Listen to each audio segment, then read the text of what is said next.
Hi, good evening, everyone.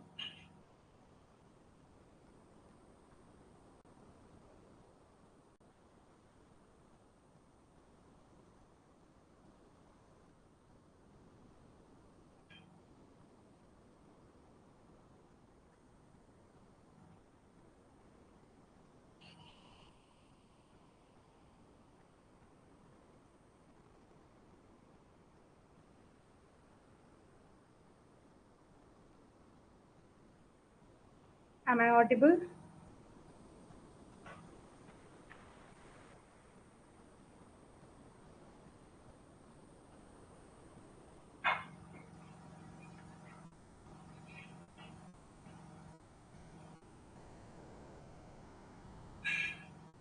Can you see the screen?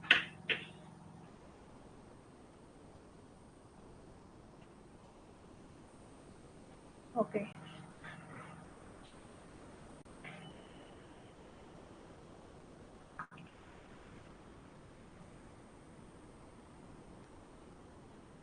Let's wait for another 1 minute and then we will start. Do you have any doubts, Sanat?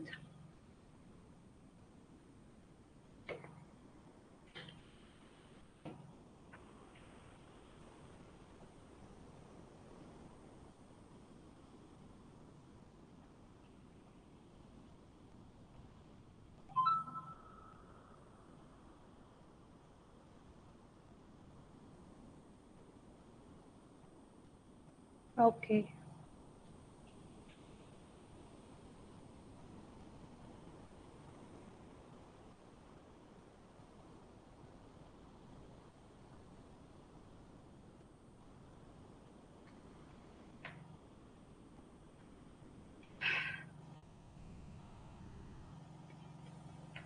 Uh, it's not working on. Why it's not working on laptop? Not possible.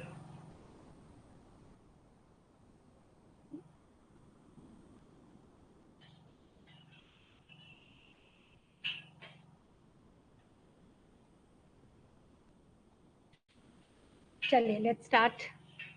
I think there is some issue with other students. So today we are going to start with a very new chapter, and it's very important for PO exams. ठीक है, and mains के exams, जो आपका PO का paper होता है और mains के एग्जाम होते हैं, चाहे वो क्लर्क का हो, चाहे वो पीओ का हो, इन दोनों में ये इम्पॉर्टेंट है। क्लैरिकल प्री के अंदर ये क्वेश्चन बहुत रेयर पूछे जाते हैं, ठीक है, कम आते हैं ये इनपुट आउटपुट के क्वेश्चंस, ठीक है।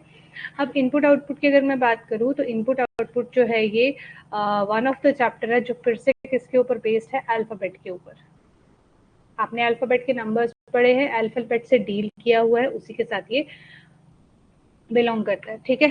अब देखो ये एक इनपुट है, हर क्वेश्चन में आपको एक इनपुट दी होगी, यहाँ पे बीच में कुछ नंबर ऑफ स्टेप्स यूज हुए होंगे, ठीक है। अभी जस्ट मैं आपको एक बेसिक समझा रही हूँ, उसको समझने की कोशिश करो। यहाँ पे बीच में नंबर ऑफ स्टेप्स हुए होंगे और आपके पास इस तरह से एक आउटपुट आई है। तो फिलहाल ये नंबर ऑफ स्टेप्स क्या हैं, क्या क्या हो सकते हैं, इन सबसे पहले हम लोग देखते हैं आउटपुट के बारे में।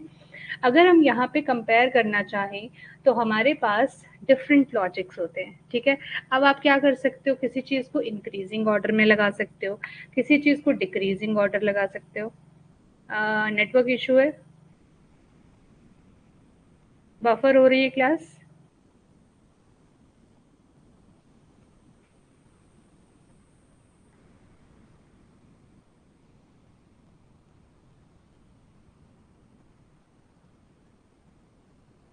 बफरिंग हो रही है।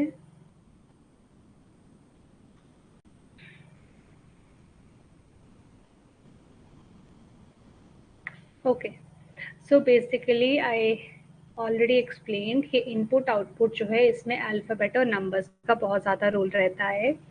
ये आपके सिर्फ पीओ के प्रीलिम्स में आ सकते हैं या मेंस में आ सकते हैं, क्लर्क या पीओ दोनों में से किसी के भी।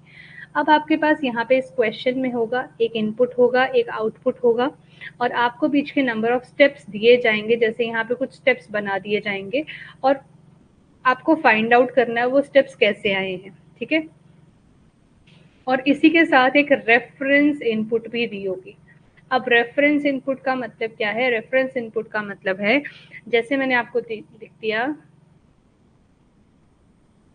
As you saw so shall you reap. अब जो भी लॉजिक मैंने आपको कहा इस इनपुट से इस आउटपुट को बनाने में लगा, वही सेम लॉजिक यहाँ पे लगाओ। तो आप लोग क्या करोगे, सबसे पहले यहाँ पे देखो क्या क्या लग सकता है। यहाँ पे हो सकता है increasing order of alphabets, decreasing order of alphabets, ठीक है। जैसे एच के बाद आई आता है, आई के बाद कुछ इस तरह से, उसके इनिशियल लेटर के बेसिस पे, फाइनल लेटर के बेसिस पे, और क्या हो सकता है, नंबर ऑफ वर्ड्स हो सकते हैं उनके हिसाब से, नंबर ऑफ अल्फाबेट्स के हिसाब से, sorry, number of alphabet in word, इसके हिसाब से अरेंजमेंट हो सकती है, ठीक है। इसके अलावा और क्या हो सकता है, ऐसा हो सकता है कि पहले आपने वॉवल्स को एडजस्ट किया, उसके बाद आप लोग कॉन्सोनेंट्स को लगा दो, या फिर हो सकता है आपने पहले कॉन्सोनेंट्स को लगाया और फिर आपने वॉवल्स को लगाया, और सो मैनी, ठीक है, सो ऑन। अब ये सो ऑन का मतलब क्या है कि ये जैसे जैसे आप क्वेश्चंस करोगे वैसे वैसे आपको लॉजिक समझ में आते जाएंगे। तो अगर मैं इस क्वेश्चन की बात करूँ तो देखो, HITBP, सबसे पहले हम लॉजिक देखते हैं कि फर्स्ट लेटर जो है यहाँ पे, H का मतलब 8 होता है, I का मतलब 9, T का मतलब 20, B का मतलब 2, P का मतलब 6। अगर ये अकॉर्डिंग टू अल्फाबेटिकल ऑर्डर होता तो पहले बेस्ट आना चाहिए था, लेकिन ऐसा तो हुआ नहीं। अच्छा, तो इसका मतलब ये जो फर्स्ट अल्फाबेट वाली कहानी है ये तो हो नहीं सकती। नंबर ऑफ अल्फाबेट चेक करते हैं तो यहाँ पे 3 है, यहाँ पे 2 है, यहाँ पे 4 हो गए, ठीक है। यहाँ पे देखे तो 7 हो गए। अब ये ऑड इवन भी मिक्स है, ये भी नहीं ले सकते हम। अच्छा, तो और क्या हो सकता है, लास्ट लेटर चेक करते हैं, ESTYY। तो अगर मैं यहाँ देखूँ ई, एक मिनट, अगर मैं यहाँ पे देखूँ तो इनके लास्ट लेटर्स में मुझे कुछ सीरीज सी दिख रही है। ई किस नंबर पे होता है, 5 पे, एस होता है 19 पे, टी होता है 20 पे, और यहाँ पर ये दोनों ही 25 पे होते हैं। तो अब इनकी अरेंजमेंट कैसे हुई है, as per first alphabet, H8 और P16। तो जहां पर सेम आ जाएंगे वहां पे आप लोगों ने फर्स्ट लेटर को देख लेना है। तो उसी लॉजिक को अगर मैं सिमिलरली आपको बोलूँ यहाँ पे लगा के बताओ तो आउटपुट क्या बनेगा। तो यहाँ पे आपके लास्ट लेटर के हिसाब से अगर हम बात करें तो मेरे पास सबसे पहले देखो, P होता है 16, U होता है 21, L होता है 12, O 15, W 23, 21 एंड 19। तो सबसे छोटा कौन आ गया, सो, फिर क्या आ जाएगा, सॉरी, सबसे छोटा आ गया शेल बिकॉज 12 नंबर, फिर आ गया सो, फिर आ जाएगा रीप, ठीक है। उसके बाद आ गया एज, उसके बाद आ जाएगा मेरे पास यू, हमारे पास 2 बार है, दोनों बार लिख लेते हैं, और उसके बाद लास्ट में आ जाएगा मेरे पास सो। क्या आपको क्लियर हुआ?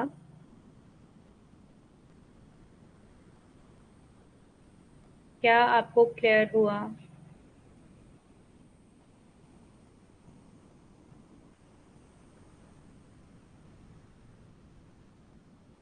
ठीक है, लेकिन पेपर में ऐसा नहीं होगा बेटा, पेपर में बीच वाले स्टेप्स को लेके चलना है। अभी मैं सिर्फ आपको लॉजिक्स लगवाना सिखा रही हूँ।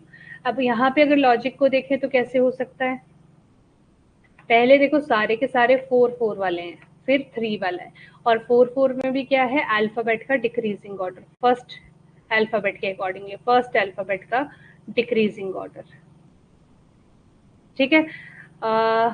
इससे पहले हम लोगों को क्या करना है, नंबर ऑफ अल्फाबेट के हिसाब से इनको अरेंज किया है। अब देखो नंबर ऑफ अल्फाबेट, इसमें भी 4, इसमें भी 4, इसमें भी 4 और इसमें भी 4। अब इनके अंदर बीच में क्या लगा दिया है, फर्स्ट अल्फाबेट, पहले एस, फिर आर, फिर एम और फिर एफ, ठीक है। तो ये हमेशा आपके पास एक क्वेश्चन में गिवन होगा और आप लोगों को उतना सोचने की ज़रूरत नहीं पड़ेगी। अब जैसे इस इनपुट में और इस आउटपुट में देखो, सारे के सारे अल्फ़ाबेट्स गायब हो गए, सारे के सारे वर्ड्स गायब हो गए, इनकी जगह नंबर्स आ गए। तो मैं यहाँ चेक करूँ तो ये 5 है, ये 6 है, ये 4 है, ये 3 नंबर है और ये 7 नंबर है। अब मैंने इन्हीं को क्या कर दिया, अरेंज कर दिया इंक्रीजिंग ऑर्डर में, ठीक है। क्वेश्चन कैसे आता है वो हम आगे देखेंगे। अगर मैं इसकी बात करूँ तो क्या हो रहा है यहाँ पे, कमिंग फॉर एम डिनर होम नॉट आई। अच्छा, यहाँ देखने से मुझे लग रहा है कि यहाँ पे नंबर ऑफ अल्फाबेट्स 1, इधर 2, इधर 3, इधर 4, लेकिन इधर फिर से 3 हो गए, है ना। फिर अब इसका मतलब क्या हो सकता है कि ये अल्फाबेट, नंबर ऑफ अल्फाबेट तो हो ही नहीं सकते, क्योंकि अगर नंबर ऑफ अल्फाबेट होते तो ये लॉजिक लगता ही नहीं। तो और क्या सोच सकते हैं। अब अगर मैं इनको ध्यान से देखूं तो मुझे सबसे पहले क्या दिख रहे हैं, वॉवल्स वाले। ये दोनों ही क्या है, वॉवल्स। किस ऑर्डर में है, डिक्रीजिंग ऑर्डर में। उसके बाद मुझे क्या दिख रहे हैं, सारे के सारे कॉन्सोनेंट्स। फिर ये भी किस ऑर्डर में है, डिक्रीजिंग। समझ में आया। और दोनों में ही according to first letter check करना है आपने, ठीक। बाकी लोग कहाँ हैं आज। अब देखो कुछ क्वेश्चन आपके पास मिक्स भी आ सकते हैं, ठीक है। तो अब यहाँ पे अरेंजमेंट चेक करते हैं। देखो लास्ट में जब मैंने चेक किया तो मेरे पास ये कुछ नंबर्स थे, इन नंबर्स को मैंने कैसे अरेंज किया, डिक्रीजिंग ऑर्डर में। और अगर मैं अल्फाबेट्स की बात करूँ, सॉरी वर्ड्स की बात करूँ, तो वर्ड्स को मैंने कैसे अरेंज किया, इंक्रीजिंग ऑर्डर में। सबसे पहले ए, फिर एफ, फिर जी, और फिर एन वाला, ठीक। अब यहाँ पर भी आपके पास पहले वॉवल्स हैं, इंक्रीजिंग में लग सकते हैं, और उसके बाद आपके पास सारे के सारे कॉन्सोनेंट है जो कि इंक्रीजिंग में लगेंगे।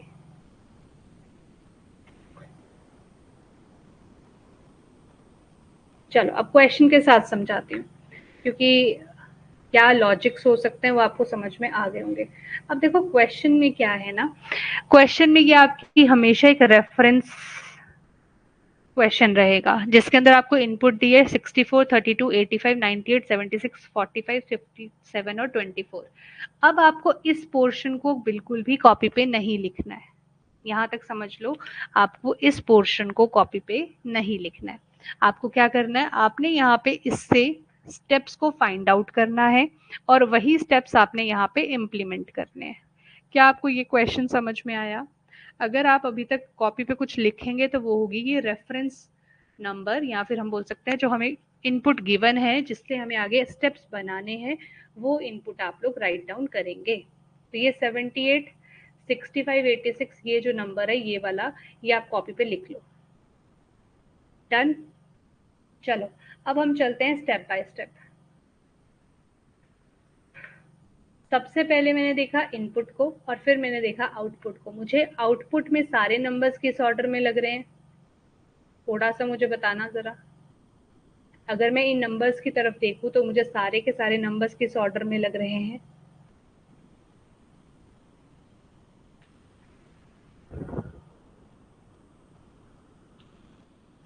इंक्रीजिंग ऑर्डर में, ठीक है।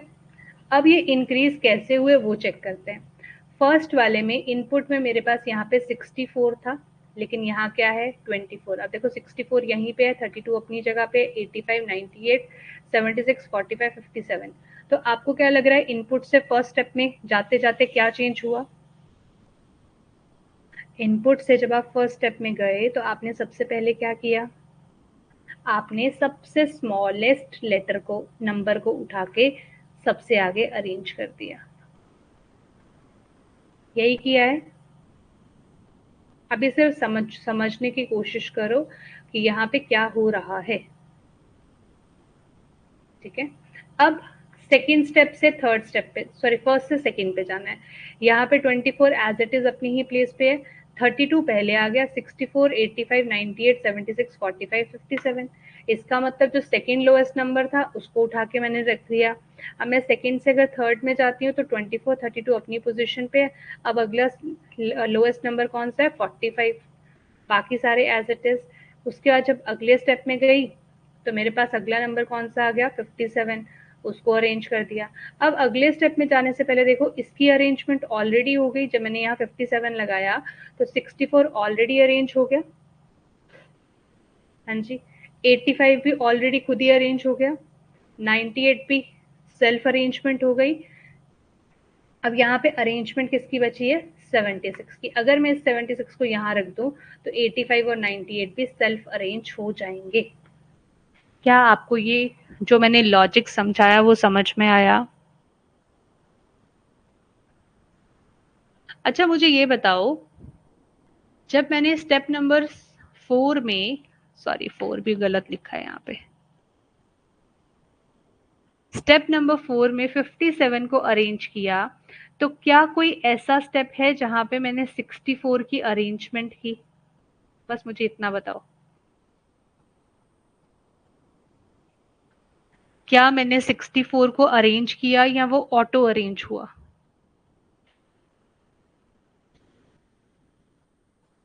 वो ऑटो अरेंज हुआ, ठीक है। तो जब कोई चीज ऑटो अरेंज होती है तो हम लोग, मैं आपको ना यहाँ दो तरह से इस क्वेश्चन को करना सिखाऊंगी। वैसे मेरे को सिखाना एक ही तरह से है, अगर वो वाला मेथड आप ग्रास्प कर लो तो बहुत अच्छी बात है, पेपर में टाइम बहुत ज्यादा बच जाएगा। अब देखो आपने पूरा का पूरा लॉजिक समझ लिया। अब मुझे ये बताओ, इस पूरी अरेंजमेंट में अगर फर्स्ट स्टेप में कुछ अरेंज होगा तो वो क्या होगा? इस पूरी अरेंजमेंट में अगर फर्स्ट स्टेप में कुछ अरेंज होगा तो वो क्या होगा? What will we arrange in the given input? सबसे पहले 54, तो लेट्स नंबर इट 1। ध्यान से समझना, मैं आपको एक शॉर्ट ट्रिक समझा रही हूँ कि आपको एक ही लाइन में कैसे करना है। अब 1 का मतलब है ये फर्स्ट स्टेप में कहाँ चला गया, सबसे आगे। अब मुझे ये बताओ, जब भी आप लोग नंबरिंग लिखेंगे उसके बाद आप आएंगे फर्स्ट डिजिट पे, क्या 54 के बाद अब 78 अरेंज होगा या कुछ और अरेंज होगा? इसको हम कहेंगे ऑटो अरेंज, ठीक है। 54 के बाद व्हाट डू यू थिंक क्या अरेंज होना चाहिए? सिर्फ इतना आंसर करिए। 78 अरेंज नहीं होगा, दैट मीन्स ऑटो अरेंज तो नहीं हो सकता, तो इस पे आ गया सेकेंड नंबर। अब फिर से फर्स्ट डिजिट जो उस पे भी पहला नंबर नहीं दिया होगा, फिर से चेक करिए क्या 65 के बाद ऑटो अरेंज होगा 78 का? क्या 65 के बाद 78 का ऑटो अरेंज होगा या कोई और नंबर आएगा?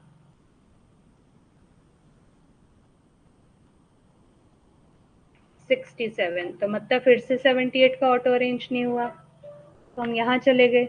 अब 67 के बाद क्या 78 का ऑटो अरेंज होगा?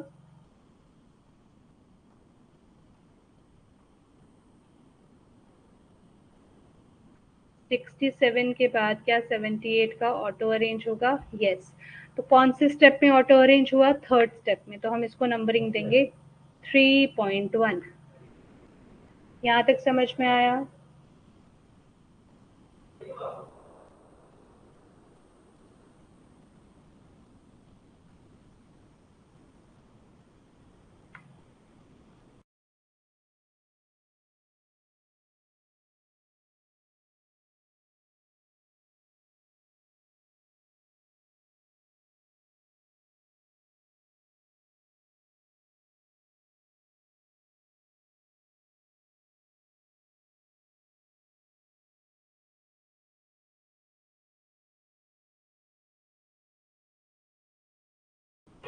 अच्छा बताओ सनत, 3.1 का समझ में आया?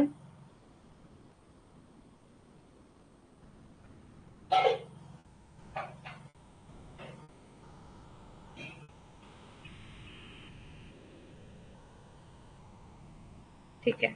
अब मुझे बताओ अगला नंबर कौन सा है जिसपे नंबरिंग नहीं हुई है? That is 86। अब चेक करो क्या 78 के बाद ऑटो अरेंज में 86 आएगा या कुछ और? 78 के बाद अगर मैं ऑटो अरेंज,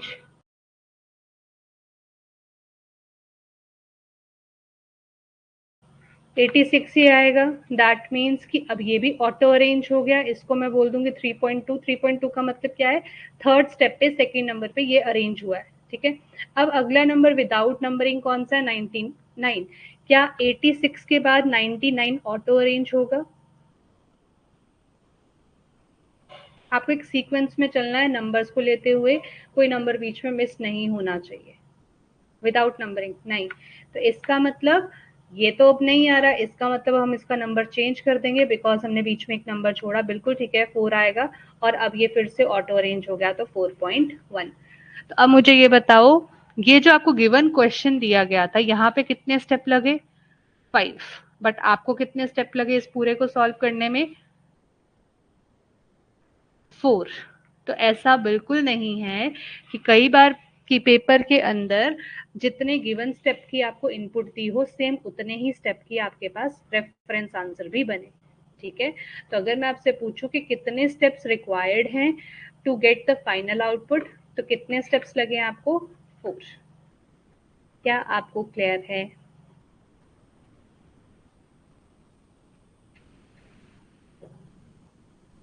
अब इसको एक्सप्लेन करके समझा दूं एक बार।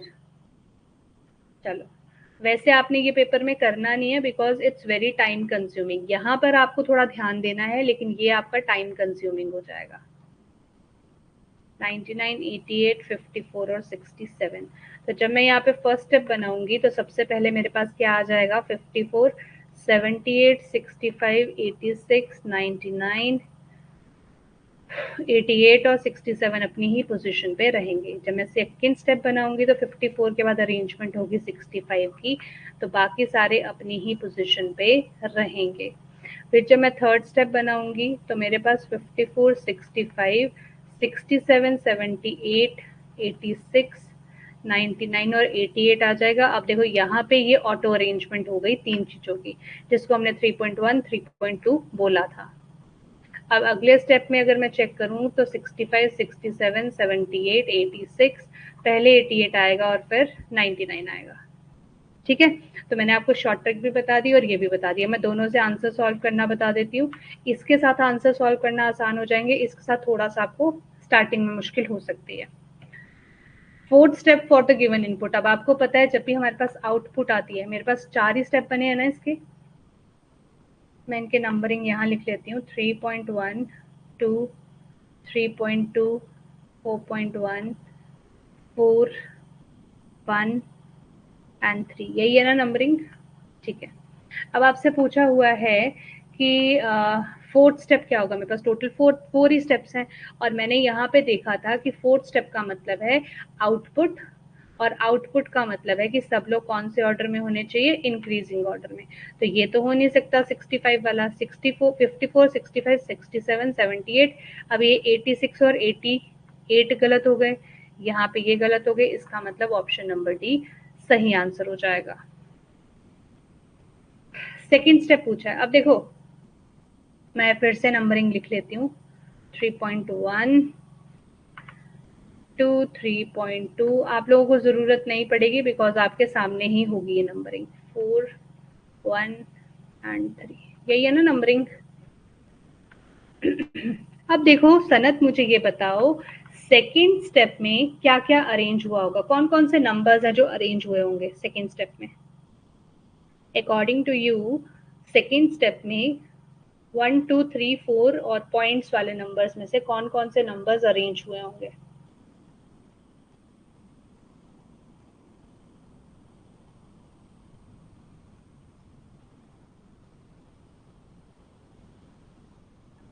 सेकेंड स्टेप में बेटा, जब हम सेकेंड स्टेप पे जाएंगे तो कौन कौन से नंबर्स अरेंज होंगे? एक 54 हो जाएगा और 65 भी तो हो जाएगा ना, क्योंकि 65 भी तो सेकेंड स्टेप का ही पार्ट है। दो अरेंजमेंट्स हो जाएंगी ना, 54 एंड 65, है ना? तो इसका मतलब जो मेरी अरेंजमेंट आएगी उसमें सबसे पहले दो लेटर्स क्या होंगे, नंबर्स क्या होंगे? 54 और 65, और बाकी के सारे जिस सीक्वेंस में ऊपर पड़े हैं उसी सीक्वेंस में आपको मिलेंगे। तो ये 54, 65 से स्टार्ट नहीं हो रहा, ये दोनों हो रहे हैं। अब इसके बाद अरेंजमेंट तो होएगी नहीं, मतलब सबसे पहले 78 आना चाहिए, ऑप्शन नंबर डी क्रॉस।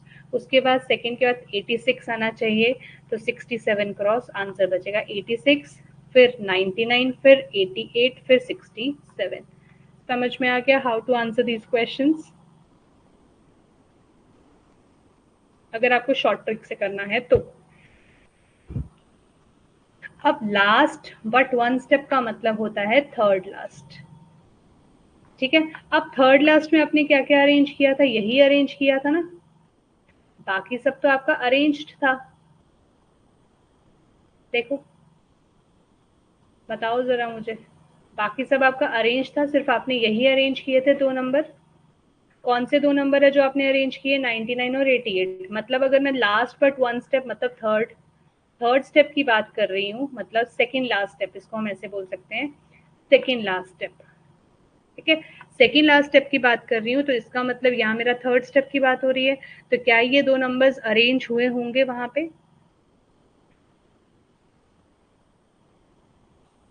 नहीं हुए होंगे। दैट मीन्स कि हमारे आंसर में ये एज इट इज होने चाहिए और बाकी के सारे किस ऑर्डर में होने चाहिए?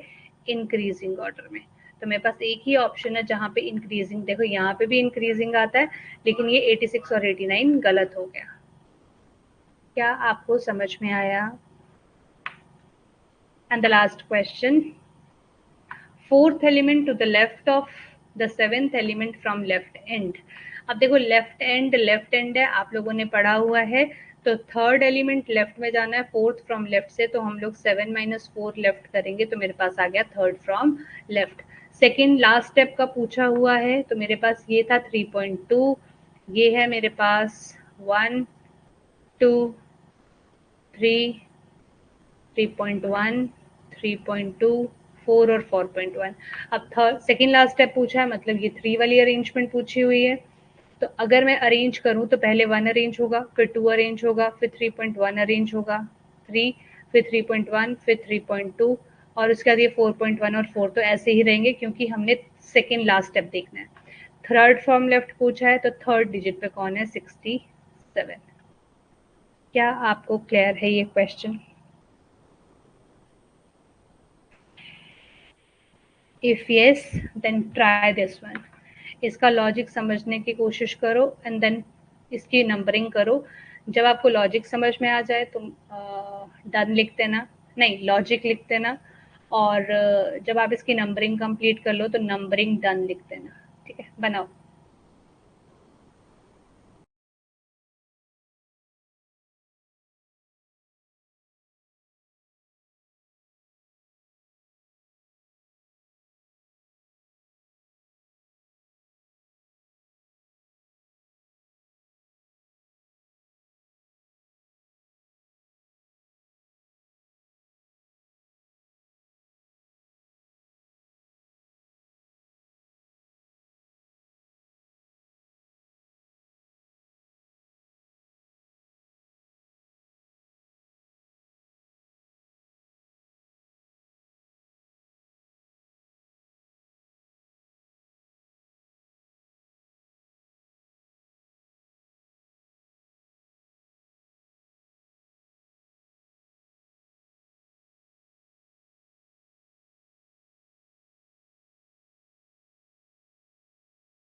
चलिए चेक कर लेते हैं।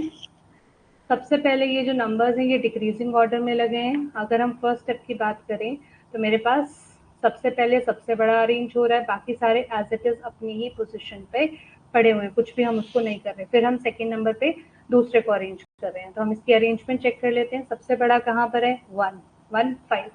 तो क्या इसके बाद 95 आएगा? नहीं, इसके बाद 105 आएगा।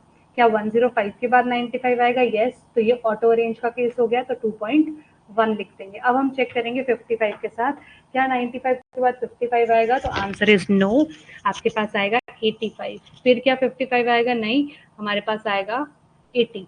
क्या अब 55 आएगा? नो, आंसर इज ये 5 6। बेटा आपने एक गलती क्या की है, अब देखो 65 के बाद तो 55 ही आता है ना, तो मतलब इसको 6.1 देना है, 7 नहीं देना। समझ में आई अपनी गलती?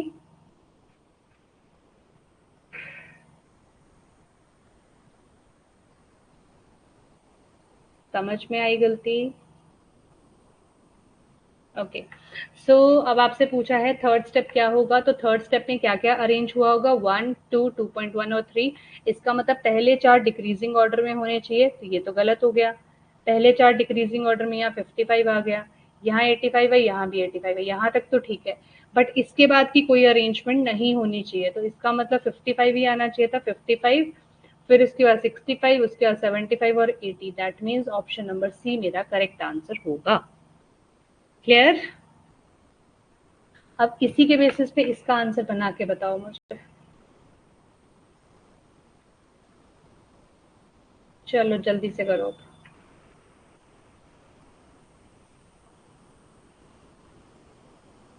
फिफ्थ स्टेप क्या होने वाला है, मतलब फिफ्थ स्टेप क्या होगा, सब लोग डिक्रीजिंग में होंगे एक्सेप्ट फॉर 6.1 एंड 6। चलो बताओ ऑप्शन नंबर कौन सा सही होगा।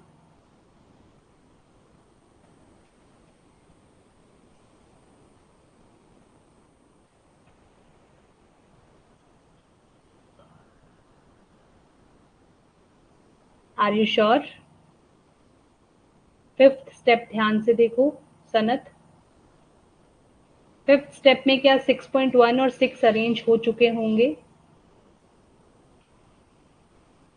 फिफ्थ स्टेप का मतलब है कि 1 अरेंज हुआ, फिर 2 आया, फिर 2.1 आया, फिर 3 आया, फिर 4 आया, फिर 5 आया।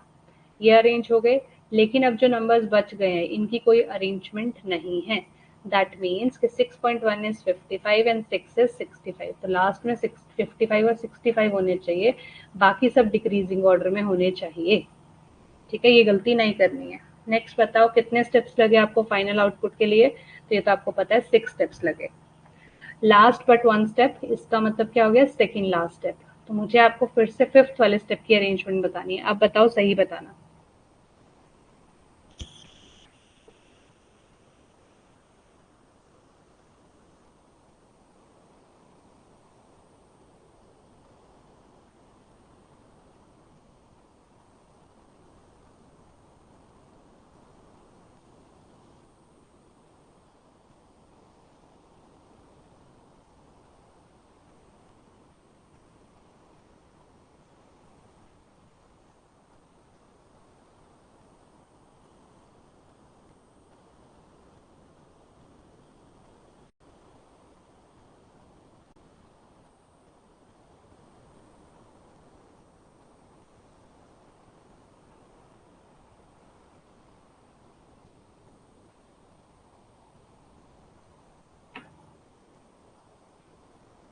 आंसर यहाँ पे भी बी ही आएगा, बिकॉज अरेंजमेंट पहले फर्स्ट 5 की तो हो जाएगी, बट लास्ट के दो दैट इज 55 और 65 जो कि थे 6.1 और 6, इनकी अरेंजमेंट नहीं होगी। Fourth element to the left of six element from left, इसका मतलब सेकेंड फ्रॉम लेफ्ट बताना है फिफ्थ स्टेप के अंदर। अब सेकेंड फ्रॉम लेफ्ट, फर्स्ट ये है, सेकेंड ये है, अब कोई भी स्टेप ले लो, सेकेंड फ्रॉम लेफ्ट 105 ही रहने वाला है। क्या आपको क्लियर है?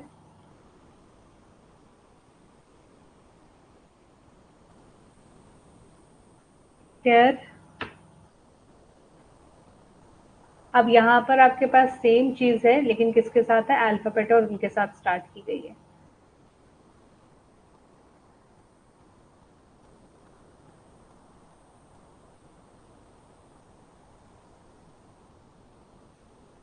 चलो अभी आज की क्लास में यहीं पे खत्म करती हूँ, बिकॉज कुछ प्रॉब्लम आ रही है।